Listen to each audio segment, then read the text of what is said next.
सवेरे सुबह जल्दी उठना है।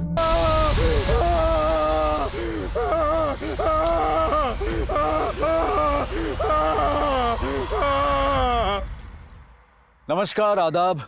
मैं अनूप सोनी क्राइम पेट्रोल सतर्क के ब्लैक हेडलाइंस अध्याय के आज के एपिसोड में आप सबका स्वागत करता हूं। आज एक ऐसा सुलगता हुआ केस आपके सामने है जो अपने आप में एक मिसाल है इंसान के अलग अलग मुखौटों की। पुलिस हमारी सुरक्षा के लिए होती है और अगर हमारे रक्षक के ऊपर ही हमला हो तो ऐसे केस में आम इंसान का बौखला जाना जायज है। एक पुलिस ऑफिसर की बड़ी बेदर्दी से जलाकर निर्मम हत्या कर दी गई थी।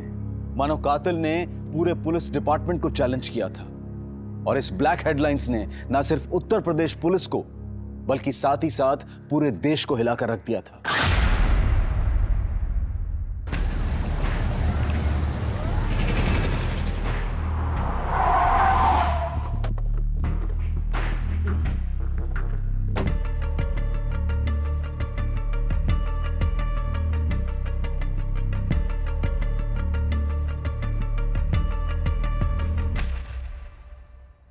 सर, ये रही वो फाइल। तुम आज रात हमारे घर डिनर कर रही हो। पर अंकल, हमें घर सेटअप करना है। परवर कुछ नहीं, आंटी का ऑर्डर है। यही है राजेश, जिनके बारे में मैंने तुमसे बात की थी।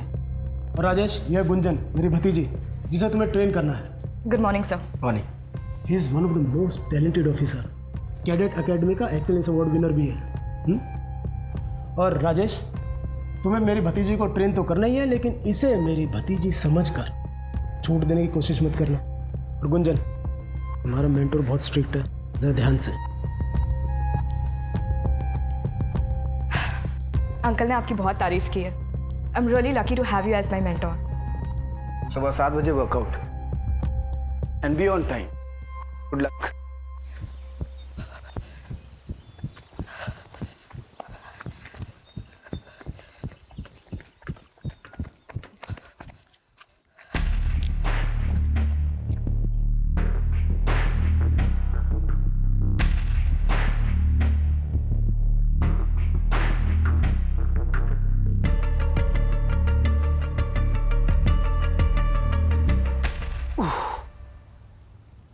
कितने राउंड्स?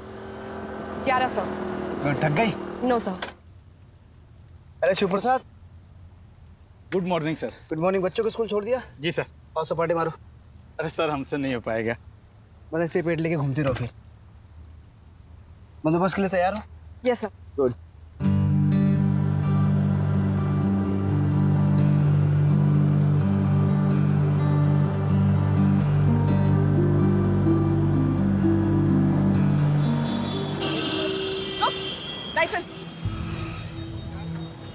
सर, पहले दिन नाकाबंदी मैडम से नहीं हो पाएगा। देखिए, हार मान जाएंगे।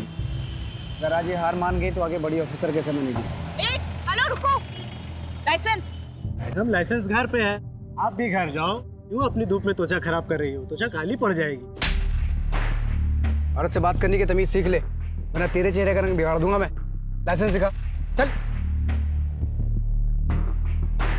विदाउट हेलमेट और फैंसी नंबर प्लेट और महिला पुलिसकर्मी से बदतमीजी से पेश आया, मेंशन करके फाइन मारो। Yes sir.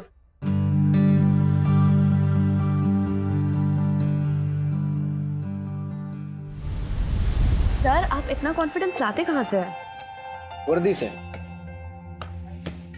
बचपन में जब मैं अपने लो ना, खाना लो। बचपन में जब अपने पिताजी के साथ मैं खेत पे जाता था ना, तो हमारे खेत के पहले ना एक पुलिस चौकी पड़ती थी। तो वहाँ पे पुलिस वालों को देख के ना उनके साथ बनने का जुनून सवार हो गया मुझे। और फाइनली जब वर्दी मिली तो कॉन्फिडेंस भी आ गया। वाओ, बधाइयों से यहाँ तक का सफर। आपके पापा तो आप पे बहुत गर्व करते होंगे। करते हैं। एक्चुअली जब से मेरी डिवोर्स की बात चल रही है तब से वो मुझसे नाराज है। मैं अपने वाइफ से डिवोर्स ले रहा हूँ।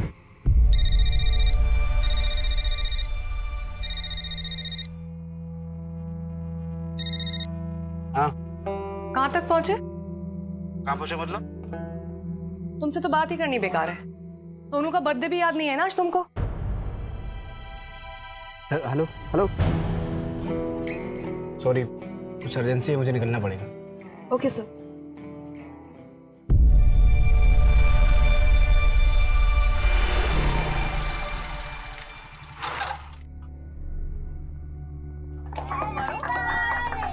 Happy birthday to you.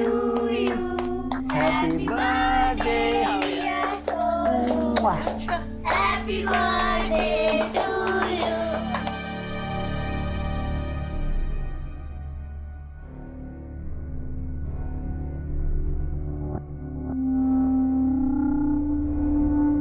मुझे सुबह जल्दी उठना है।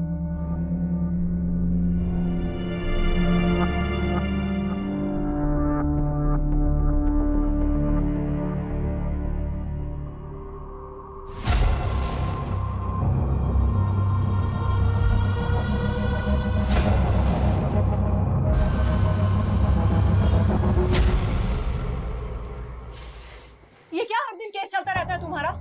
हम सब बहुत अच्छे से समझते हैं। बहुत थके हुए हैं। अरे थकते तो तुम पहले भी थे राजेश, पर कम से कम बच्चों को समय तो देते थे।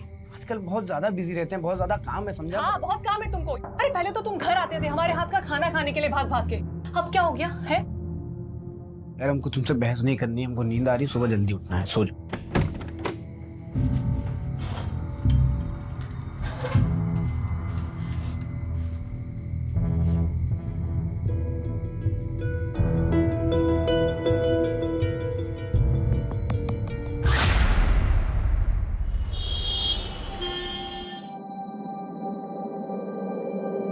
हेलो, हमको मिलना है तुमसे।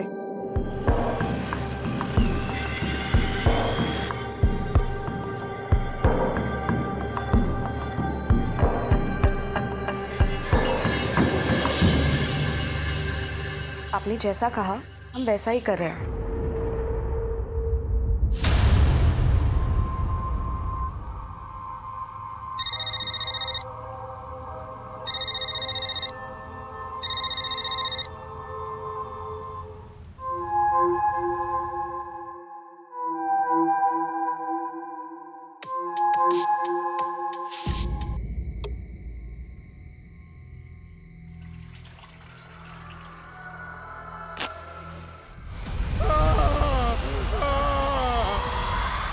आज के दौर में ये कहना गलत नहीं होगा कि आप किसी भी इंसान को पूरी तरह से नहीं जान सकते हैं। हम सभी अपने चेहरों पर कई चेहरे लेकर चलते हैं। राजेश की जिंदगी में पिछले कुछ दिनों से जो चल रहा था उसका परिणाम एक भयानक रूप में सामने आया था। इतना तो तय था कि वारदात के बाद सामान्य रूप से चल रही कई जिंदगियों में भूचाल आने वाला था।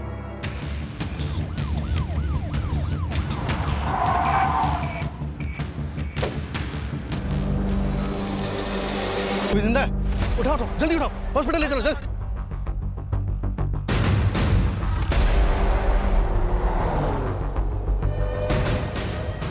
हाँ, ये आईडी नंबर नोट करो, 7741। इसकी इंफॉर्मेशन निकालो जल्दी।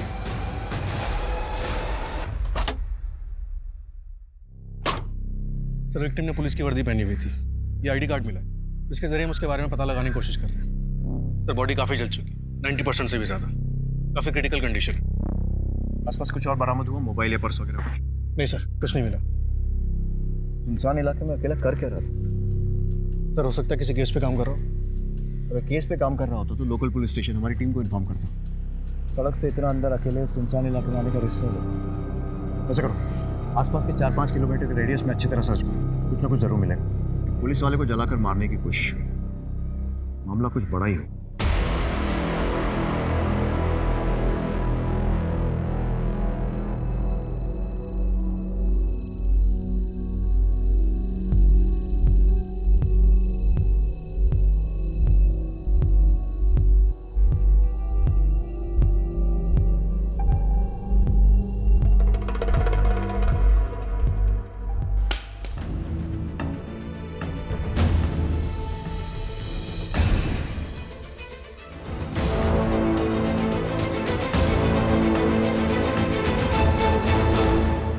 ओके सर, विक्टिम के आईडी कार्ड से पता चला है कि उसका नाम राजेश कुमार है, कुंदीनगर थाने में सब इंस्पेक्टर है। बाकी की डिटेल जानने के लिए थाने के इंस्पेक्टर सुनील त्यागी से बात करनी होगी।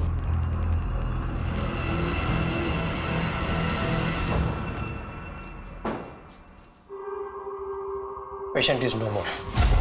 मरने से पहले उसने पेपर पर यह लिखा।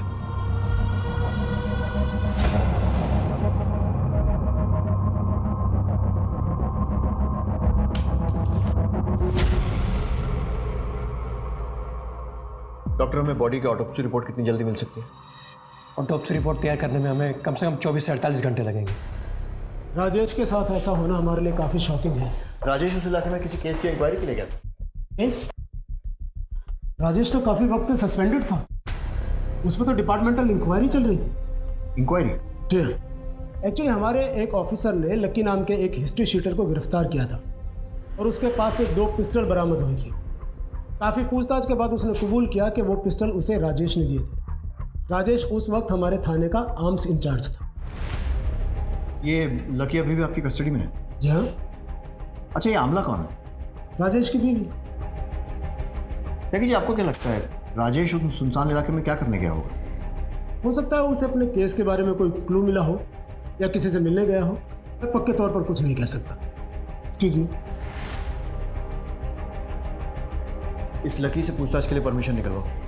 और वो राजेश के घर का सर्च वारंट गीता लेकर आ रही है सर। ब्रेकिंग न्यूज आ रही है उत्तर प्रदेश के वाराणसी से, जहां एक पुलिस सब इंस्पेक्टर को जिंदा जलाकर मारने की कोशिश की गई है। सब इंस्पेक्टर का नाम राजेश कुमार है। हमारे संवाददाता हमारे साथ पर्पल की रिपोर्ट शेयर कर रहे हैं।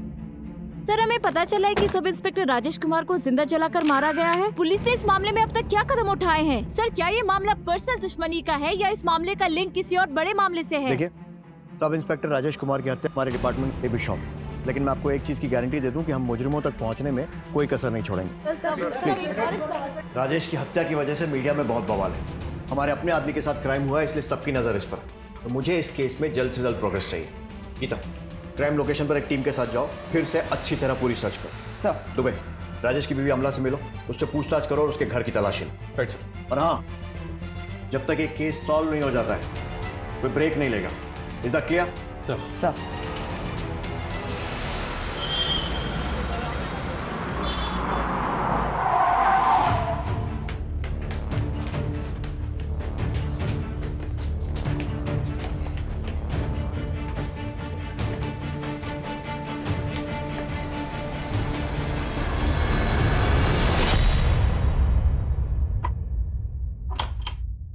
तोड़ दो ताला।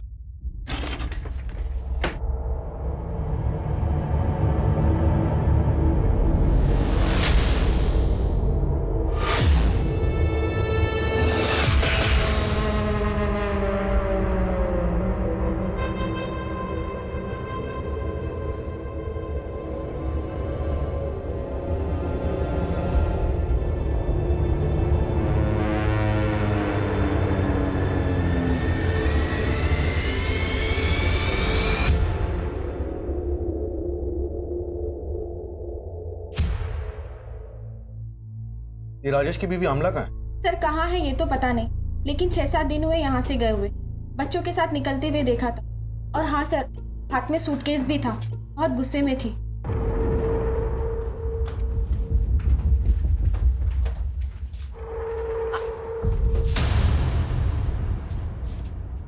सर, हमने बाद में राजेश से भी पूछा।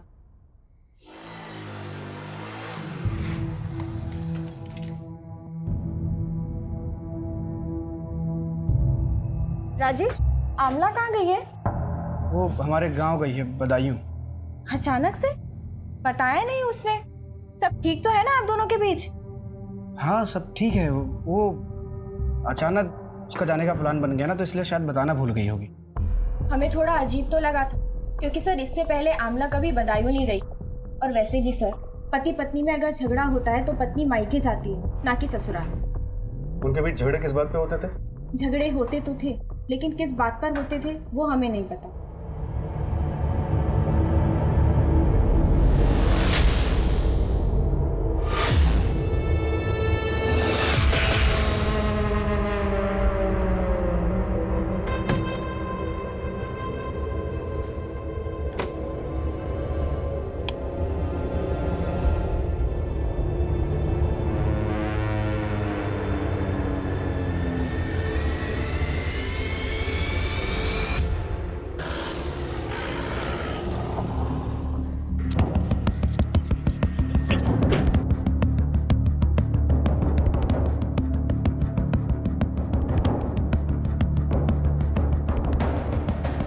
पुलिस टीम ने इस उलझे हुए केस को सुलझाने की कोशिश में दिन रात एक कर दिया था, पर यह मर्डर मिस्ट्री दिन पर दिन उनके लिए उलझती ही जा रही थी। सर पोस्टमार्टम रिपोर्ट के हिसाब से राजेश को जब जलाया गया तब वो काफी नशे में था। मतलब साफ है कि उस वक्त राजेश के साथ कोई था जिसने उसे पिलाया और फिर नशे की हालत में जलाकर मार दिया।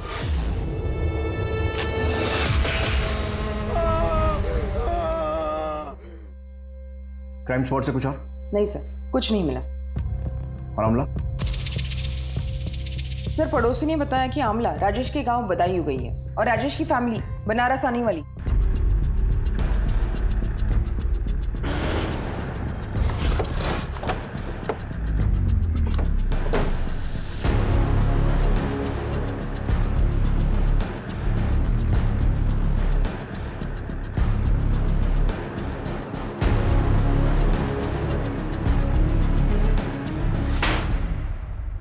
डॉक्टर राजेश कुमार को मारने के लिए किसको भेजा?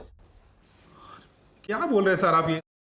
अरे देख सर, ये एक्टिंग कहीं और जाकर दिखाना। तेरी पूरी हिस्ट्री है हमारे पास, तो सीधे सीधे बता कि तेरे किस आदमी ने राजेश को मारा है। सर वो सब हमें कुछ नहीं पता है, हमें बस इतना पता है कि राजेश ने हमें 2 गन दिए थे और वो सब मैं पहले ही बता चुका हूँ। सोचने का मौका दे रहा, सच सच बता दे, नहीं तो अपने तरीके से उगलवा लेंगे। दुबे, अपने सोर्सेस को इसके लोगों की कुंडली निकालने में लगा दो। Right sir. Sir Rajesh sir बहुत मेहनती और फिट रहने वाले लोगों में से थे। यहाँ तक कि बड़े साहब ने भी अपनी भतीजी गुंजन मैडम को उनसे ट्रेनिंग लेने को कहा था। वो हमारे बेस्ट ऑफिसर थे सर, पर जब से ये इंक्वायरी चल रहा था वो बहुत ज़्यादा परेशान रहने लगे थे, काफ़ी ड्रिंक भी करने लगे थे। किसके कहने पे हमारा नाम खराब करने की कोशिश की तूने? किसके कहने पे हमारा नाम खराब करने की कोशिश की तूने? बोल बेटा, एक बात कान खोल के सुन ले, सच का पता तो हम लगा के रहेंगे। तेरे लिए अच्छा होगा कि तू अपने मुंह से बता दे मुझे। बता किसके कहने पे किया? बोल राजेश, बोल राजेश, बोल राजेश। मुझसे बात नहीं कर सकते, ये मत भूलो कि तुम सस्पेंडेड हो। और ये क्या, शराब पीकर आए हो थाने में? सबके सब मिले हुए, सबके सब मिले हुए, लेकिन एक बात कान खोल के सुन लीजिए आप लोग, उनसे हमारी वर्दी कोई नहीं छीन सकता।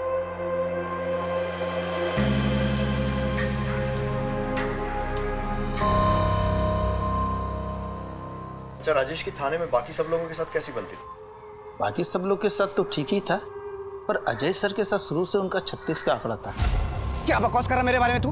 हाँ, क्या बकवास कर रहा तू? कॉलर छोड़ा पहले। क्या बकवास कर रहा है? अकेला क्या पूरे थाने को पता है? सर दोनों में काफी हाथापाई भी हुई थी। राजेश सर बहुत गुस्से में थे, किसी की भी नहीं सुन रहे थे। बात क्या थी वो तो नहीं जानते सर, पर इस लड़ाई के बारे में सभी को पता है। हाँ हुई थी झड़प, लेकिन हमने उसे कुछ गलत नहीं पूछा था। मतलब? थाने में सबको खबर थी कि राजेश सुनील सर के भतीजे गुंजन के साथ कुछ ज्यादा ही समय बिता रहा है। हमने बस वही पूछा था उससे।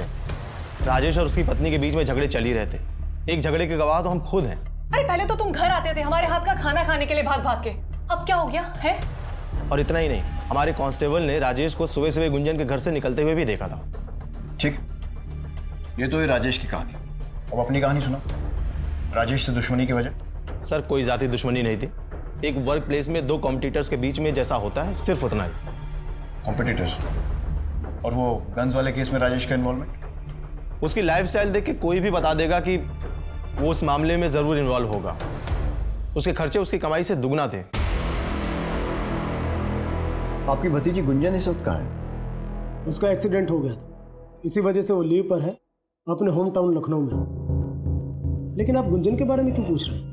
त्यागी जी, हमने सुना है कि गुंजन और राजेश के बीच में काफी नजदीकियां थी। देखिए, राजेश एक शादीशुदा बाल बच्चेदार आदमी था और गुंजन एक पढ़ी लिखी समझदार लड़की है। पहली बात तो ऐसा कुछ हुआ नहीं, और अगर ऐसा कुछ होता भी तो आपको नहीं लगता कि मैंने टैकल कर लिया होता? माफ कीजिए, मेरी कोर्ट में पेशी है, मुझे निकलना हो।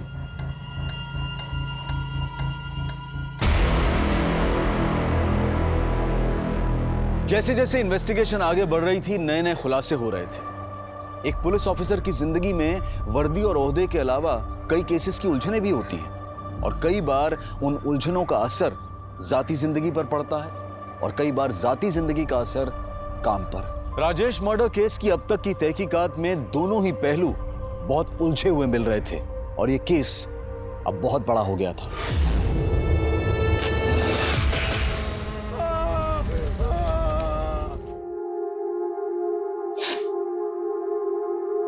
राजेश की पत्नी नहीं है आपके साथ?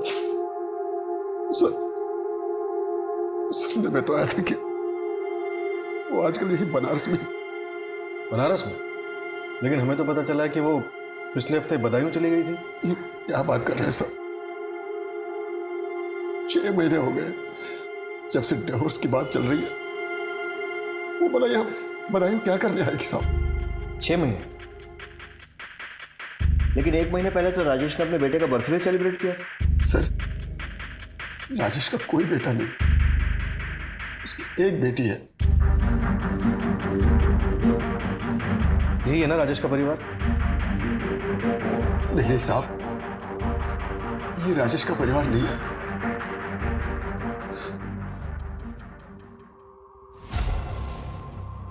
ये नीलम है सर।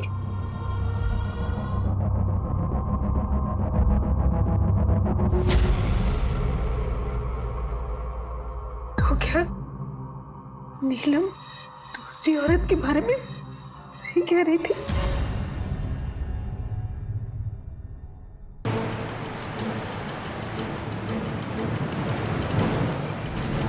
शादी तो बस नाम की थी हमारी।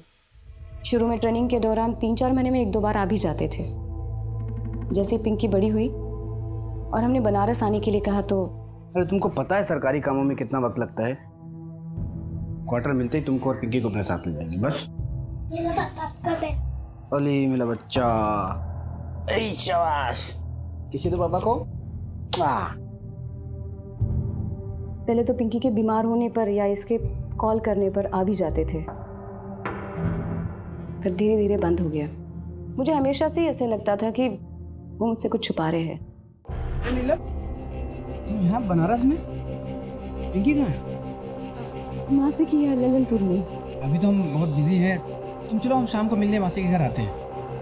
वो हवलदार भैया बोले आप यही रहते पुलिस क्वार्टर में?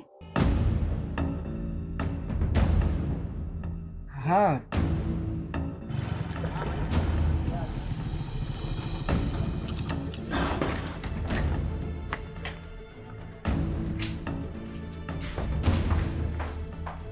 बताया नहीं कि आपको पुलिस क्वार्टर मिला है? हम तो पिंकी की स्कूल शुरू होने से पहले ही शिफ्ट हो जाते यहाँ। अरे हम बताने वाले थे, भूल गए।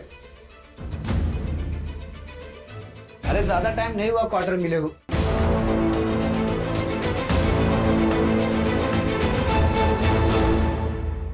उस दिन हमारा बहुत झगड़ा हुआ, यहाँ तक कि हमने बहुत जिद भी की वहां रहने के लिए, पर उन्होंने हमें समझाकर गांव भेज दिया। कुछ दिनों बाद तंग आकर हमने उन्हें जब डिवोर्स की बात की तो वो झट से मान गए। यहाँ तक कि जब हमारे पापा भी उन्हें समझाने के लिए गए, बात करने के लिए गए, तो जब राजेश कुछ भी नहीं था तब हमने नीलम का रिश्ता किया था उससे। आज जब राजेश की सरकारी नौकरी लग गई है तो हमारी बेटी को छोड़ देने की बात कर रहा है। वो बेटा रहना नहीं चाहता उसके साथ, तो कैसे जबरदस्ती करे? समझिए, आप समझिए ना उसे। मेरी बेटी नीलम का क्या होगा, पिंकी का क्या होगा? यूं सबको मजदार में छोड़ देना कहाँ की समझदारी है भला? अब राजेश से आखिरी बार कब मिली थी? बनारस आने के बाद हम उन्हें कभी नहीं मिले। कभी भी नहीं? पिंकी की पढ़ाई और हमारी नौकरी में इतना समय निकल जाता है कि हमें फुर्सत मिलती ही नहीं, और हम अब पीछे मुड़कर नहीं देखना चाहते। सर, नीलम को देख के ऐसा बिल्कुल भी नहीं लगा कि उस पर राजेश की मौत का कोई असर हुआ है। क्योंकि राजेश और नीलम का डाइवोर्स भी नहीं हुआ, ऐसे में राजेश की मौत का डायरेक्ट फायदा नीलम को ही होगा। तो क्या सर, अब नीलम भी हमारी सस्पेक्ट लिस्ट में? बिल्कुल, नीलम के कॉल रिकॉर्ड निकलवाओ और साथ ही साथ ये भी पता लगाओ कि राजेश ने मरते समय आमला का नाम ही क्यों लिखा।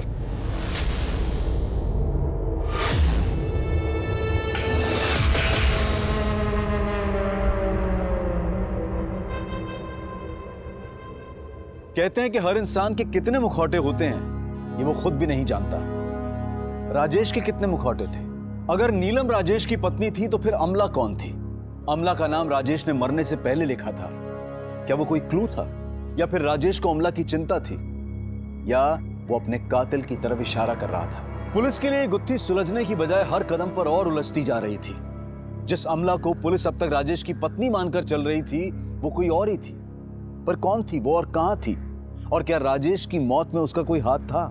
सवाल कई थे और पुलिस हाथ आती हर इंफॉर्मेशन से तार जोड़ने की कोशिश कर रही थी। सर, पता चला आमला राजेश की वाइफ ही नहीं है। क्या? यस सर, इतने दिनों तक राजेश हम सबकी आंखों में धूल झोंकता रहा और पता नहीं कौन कौन सी कहानियां सुनाई थी उसने हम सबको।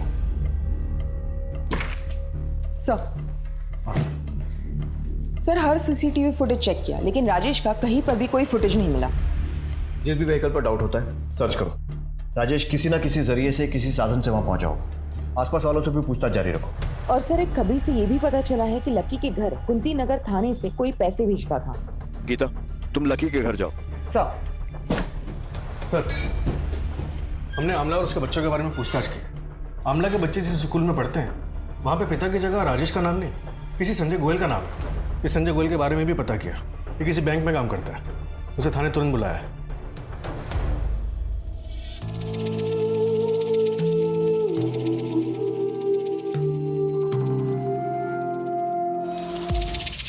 सर, हमारा तलाक 2 साल पहले हो गया था।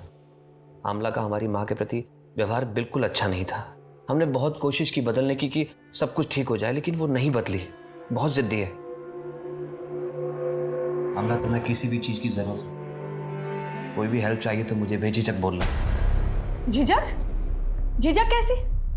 तलाक के बाद तो ये हमारा हक है। बस तुम पैसे टाइम से भिजवा दिया करना। अम्मा की दवाइयों का बहाना लगा लगा के ना हर बार की तरह कटौती मत करना, वरना हम नहीं फिर कोर्ट बात करेगी तुमसे, समझे? हम अक्सर आमला से और अपने बच्चों से मिलने उसके घर जाते थे और एक दिन मम्मी कहाँ है तुम्हारी? मम्मी अंदर है। अच्छा, क्या मजा नहीं आ रहा? मैं भी तो सुनूं। नजदीक का बताता ऐसे नहीं आती नजदीक। बहुत दिनों से कुछ गिफ्ट नहीं लेकर आए।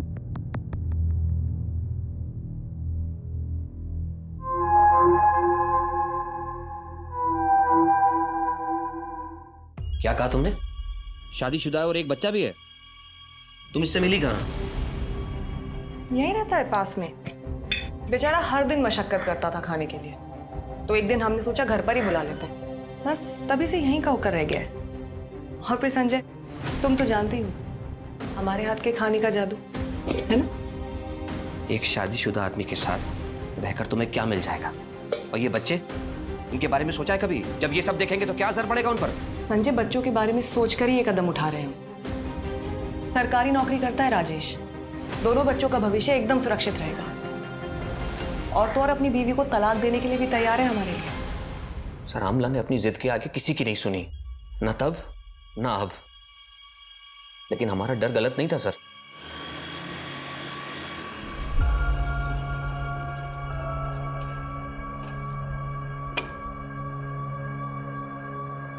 क्या हुआ आमला?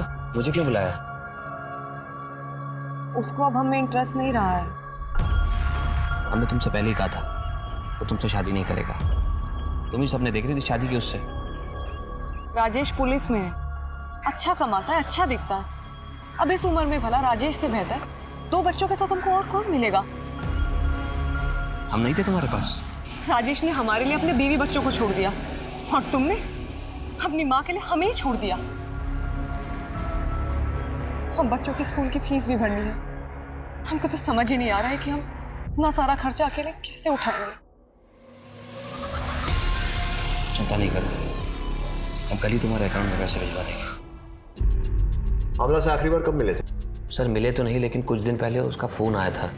किसी प्रॉपर्टी डीलर का नंबर मांग रही थी। हमने वो नंबर फॉरवर्ड कर दिया और तब से लेकर अब तक हमारी कोई मुलाकात नहीं हुई उससे। हमें उस प्रॉपर्टी डीलर की डिटेल्स चाहिए। जी। नंबर बोलो। दुबे, इस प्रॉपर्टी डीलर से बात करो। मैं गुंजन से पूछताछ के लिए निकलता हूँ। Right sir.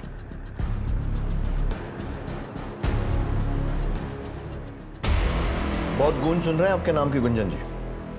अब आपकी जबान से सुनना चाहते हैं। उस दिन यानी 10 अक्टूबर को कहाँ थी आप? सर, हम ड्यूटी पे थे। आप चाहे तो चेक कर सकते हैं। लोग राजेश और आपके बारे में क्या क्या बातें कर रहे हैं तो आपको मालूम ही होगा, तो डिटेल में शुरू से बताइए। हमारा राजेश सर के मर्डर के केस के साथ कोई लेना देना नहीं है। लेकिन राजेश से तो है, और आपको लोगों ने राजेश से मिलते हुए तब भी देखा है जब वो अपनी ड्यूटी से सस्पेंडेड था। वो हमारे मेंटोर थे,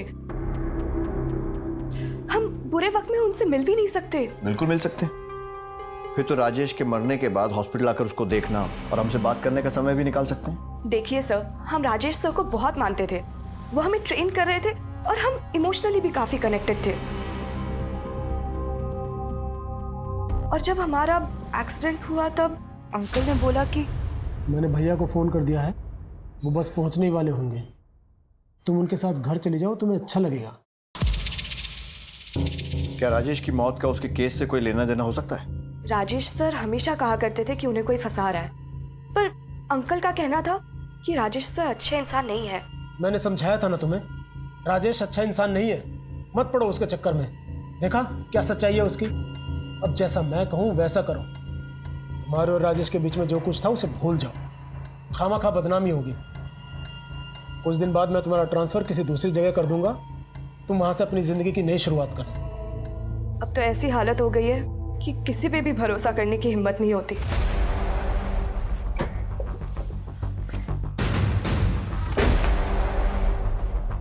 इन्हें पहचानते हो? मैंने तो कुछ दिन पहले ही मकान किराए पे दिलाया था। एड्रेस क्या है, लिख के दो।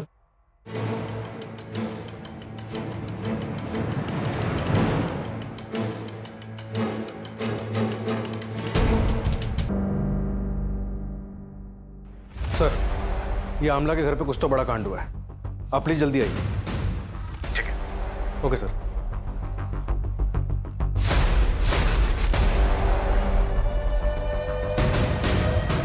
अक्टूबर की रात को क्या आपने इस आदमी को यहाँ आते जाते देखा? वैसे तो देर शाम कोई आता जाता नहीं, लेकिन हाँ, जब हम घर को वापस जा रहे थे तो हमने देखा कि स्कूटर पर 2 लोग आए थे और अंधेरे में जा रहे थे। आप और कुछ बता सकते हैं उन लोगों के बारे में या फिर उस स्कूटर के बारे में? नहीं मैडम जी, क्या अंधेरा बहुत था और साफ सुथरा दिखाई नहीं पड़ रहा था, लेकिन हाँ, हम ये जरूर कहेंगे कि हमने स्कूटर का कलर सफेद देखा था। सर, आमला ने राजेश को यहाँ जख्मी किया और उसके बाद उसकी बॉडी को जला दिया। पोस्टमार्टम में किसी भी जख्म का जिक्र नहीं है, लेकिन एक क्राइम सीन देखकर लगता है कि अकेले आमला का काम तो नहीं हो सकता। जरूर कोई ना कोई था जो उसकी मदद कर रहा था।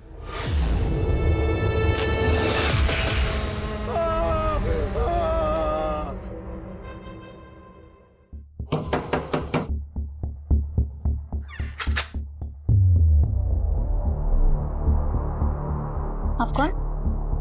इससे पहले तो कोई और आता था पैसे देने। आप नए हैं क्या? हाँ। ये कब तक छूट कर आ जाएंगे? आप लोग ने बोला था कि 1 महीने में छूट कर आ जाएंगे। ऐसा किसने बोला था? राजेश को क्यों मारा? क्योंकि उसे पता चल गया था कि तुम उसे झूठे केस में फंसा रहे हो। हमने किसी को नहीं मारा और ना ही हमने किसी को झूठे केस में फंसाया है। लेकिन पैसे तो तुम ही भेजते थे ना लकी के घर। हाँ सर, लेकिन वो तो हम सुनील सर के कहने पर करते थे और ये सब मैं सिर्फ प्रमोशन पाने के लिए करता था।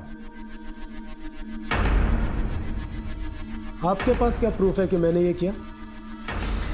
त्यागी जी, अजय अपनी नौकरी बचाने के लिए आपके खिलाफ सारे सबूत देने को तैयार हो गया, तो आप भी टाइम वेस्ट किए बिना खुल के बता दीजिए सच क्या है। जी करता है यूं ही तुम्हारे सामने खड़ी रहूं, लेकिन बाय, कल मिलते हैं।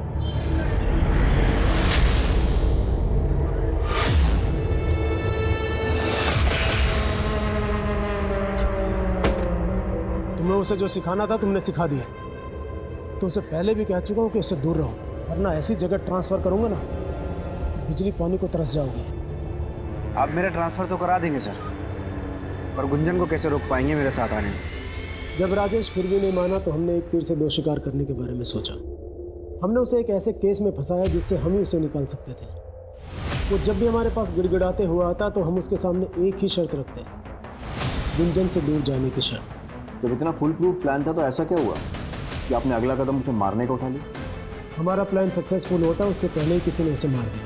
अपने ही डिपार्टमेंट में और अपने पुलिस स्टेशन के इतने काबिल अफसर के साथ खेल खेलते हुए आपको शर्म नहीं आई? सर, अगर ये काम आमला ने किसी के साथ मिलकर किया है तो उसका साथ देने वाला कहीं इंस्पेक्टर सुनील या फिर संजय तो नहीं?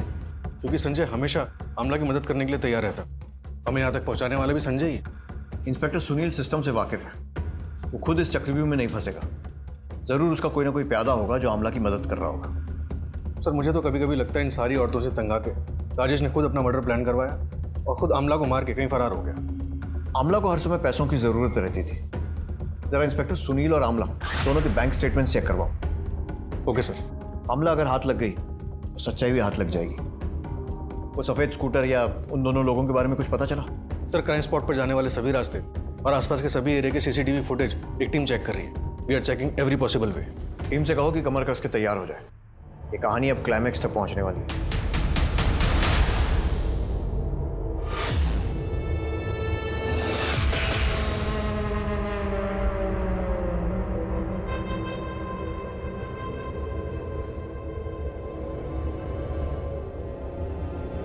बहू, बच्ची को लेकर तुम घर आ जाओ। घर? कौन सा घर? हमने तो काफी पहले ही छोड़कर आ जाना चाहिए था।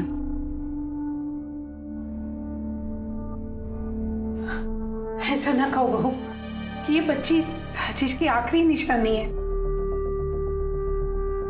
आखिरी निशानी?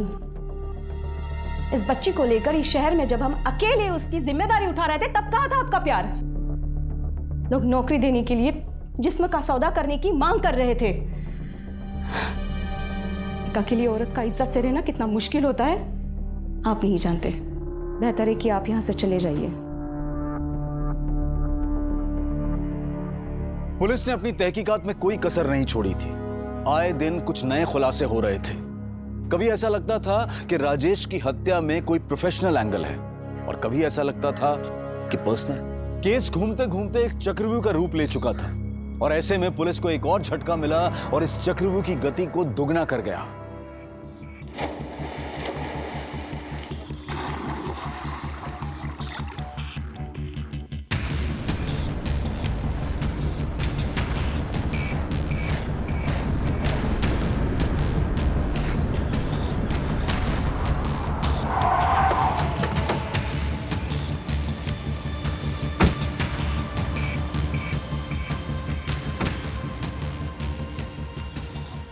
हमें सूटकेस में क्लैश के होने की खबर मिली थी।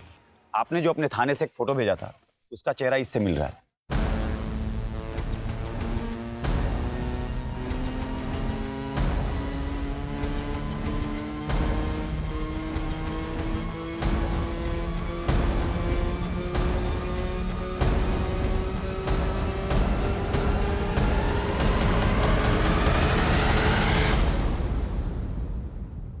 बच्चों का कुछ पता चला? डाइवर्स लगा दिए हैं काम पे।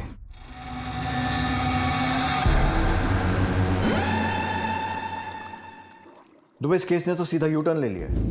जिस अमला को अब तक हम संभवतः दोषी मान रहे थे वो तो खुद विक्टिम निकली। दीपक नगर के आसपास का पूरा एरिया छान मारो, एक एक से पूछताछ करो। इतने बड़े सूटकेस में डेड बॉडी ले जाई गई है, किसी ना किसी ने कुछ तो देखा होगा। Right sir. सर मुझे तो बच्चों की चिंता हो रही है, कहीं उनके साथ कुछ बुरा ना हुआ।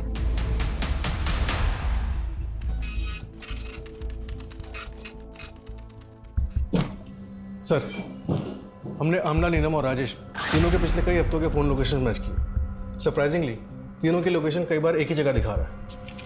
दुबे, अब तक की कहानी हमें जिस दिशा में ले जा रही है, इन तीनों का इंटेंशनली एक साथ होना तो इम्पॉसिबल ही है। जरूर नीलम ही आमला और राजेश का पीछा करती थी। लेकिन सर पिछले कुछ दिनों से नीलम की लोकेशन अलग दिखा रहा है। हो सकता है उसने अपना फोन बदल लिया हो या फिर ये सब मर्डर के पहले की तैयारी हो। सर डीएनए रिपोर्ट के मुताबिक घर में आमला के ब्लड के अलावा राजेश का ब्लड भी था। दोनों का? लेकिन फिर कातिल ने इतनी अलग अलग तरीके से दोनों को ठिकाने क्यों लगाया? सर दोनों को मारने का मोटिव गुंजन और नीलम के पास ही हो सकता है गुंजन को आमला के बारे में पता चल गया हो और उसने दोनों को मार दिया। तो फिर आमला के बच्चे कहाँ? ये भी हो सकता है कि संजय ने बच्चों को पाने के लिए आमला को मारा और जब बीच बचाव के लिए राजेश आया तो उसे भी मारना पड़ा। लेकिन सर उस प्रॉपर्टी डीलर का एड्रेस हमें संजय नहीं दिया था। सर मिले तो नहीं, लेकिन कुछ दिन पहले उसका फ़ोन आया था। किसी प्रॉपर्टी डीलर का नंबर मांग रहे थे। You're right, हम अपनी मदद करने वालों पर शक नहीं करते, लेकिन हो सकता है मदद इस बार किसी इरादे से की गई। इस केस में हम किसी को भी रडार से बाहर नहीं जाने दे सकते। साहब इसमें हमारी कोई गलती नहीं है। जितना पूछा है उतना बता। हमें पता चला है कि सूटकेस तेरे सामने फेंका गया था। हाँ पर वो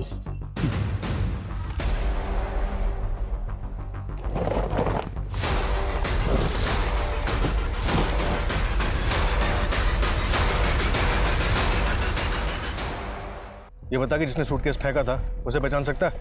हाँ पहचान सकता हूँ साहब, वो आप ही लोग में से थे। मतलब कि वो पुलिस वाले थे और उन्होंने ही पानी में सूटकेस फेंका था।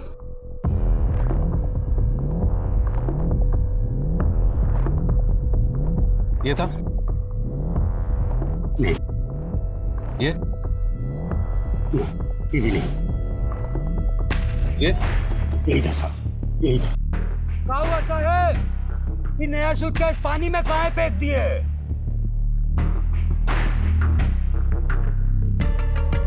धार्मिक किताबें थी,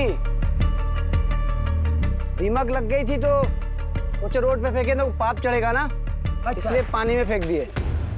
राजेश ने आमला को मारा तो फिर राजेश को किसने मारा होगा? चल क्या रहा है ये? सर, पोस्टमार्टम रिपोर्ट से साबित होता है कि राजेश की मौत आमला की मौत के 5-6 घंटे के बाद हुई थी। सर एक सीसीटीवी फुटेज में हमें उस व्हाइट स्कूटर पर 2 लोग दिखाई दिए, लेकिन वो फुटेज इतनी क्लियर नहीं है। सर ये देखिए, फिर हमें ये एमके रोड का फुटेज मिला है जिसमें इस व्हाइट स्कूटर का नंबर साफ दिखाई दे रहा है और जिसके नाम पर रजिस्टर्ड है उसका पता चल गया है। तुम्हारे मोबाइल की लोकेशन उसी जगह मिली है या राजेश जली हुई हालत में मिला था? तो भलाई इसी में है, सीधे सीधे सब कुछ बताओ।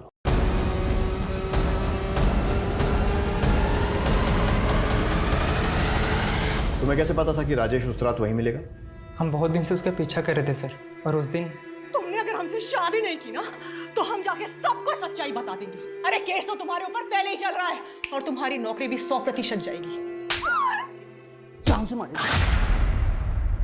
फिर थोड़ी देर बाद राजेश दोनों बच्चों को घर से लेके बाहर गया। हम उसका पीछा किए तो देखे बच्चों को वो कुमार नगर में अपने दोस्त के घर पे छोड़ा और वापस आते हुए उसकी कार में एक सूटकेस लेके आया। लगभग 1-1.5 घंटे के बाद वो वही सूटकेस लेके दोबारा घर से बाहर गया।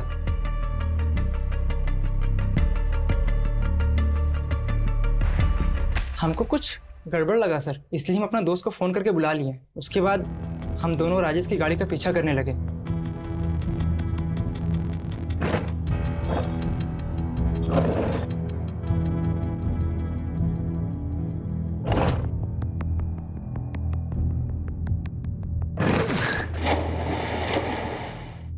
वो किसी का नहीं था सर, वो अपने फायदे के लिए किसी को भी छोड़ सकता था, किसी को भी मार सकता था। मेरी दीदी को भी इसने बहुत परेशान किया था सर। वो जब भी घर वापस आती थी ना सर, सिर्फ रोते हुए आती थी। हम उसको अपनी दीदी की जिंदगी बर्बाद करने का सजा दिए हैं सर।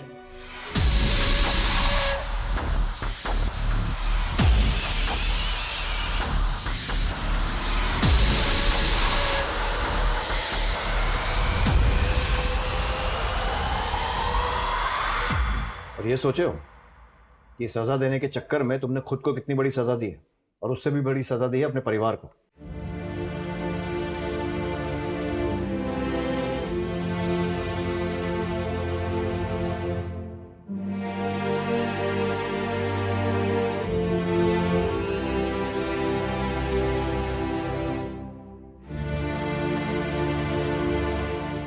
कहते हैं कि एक साथ 2 नावों में सफर करना खतरे से खाली नहीं होता, लेकिन राजेश और अमला दोनों ही ये सफर कर रहे थे। बल्कि राजेश की जिंदगी तो 3 तरफ से उलझी हुई थी। मुखौटे लगाकर इंसान कुछ समय के लिए खुश तो हो सकता है, दूसरों को भी खुश कर सकता है, लेकिन ये खुशी लंबी नहीं चलती है। और जब इसका एहसास होता है तो वहीं से शुरू होता है बेचैनी का एक ऐसा सिलसिला जो कभी भी एक खतरनाक अपराध की शक्ल ले सकता है। दोहरी जिंदगी के ताने बाने को सुलझाने के लिए राजेश और नीलेश दोनों ही हत्यारे बन गए।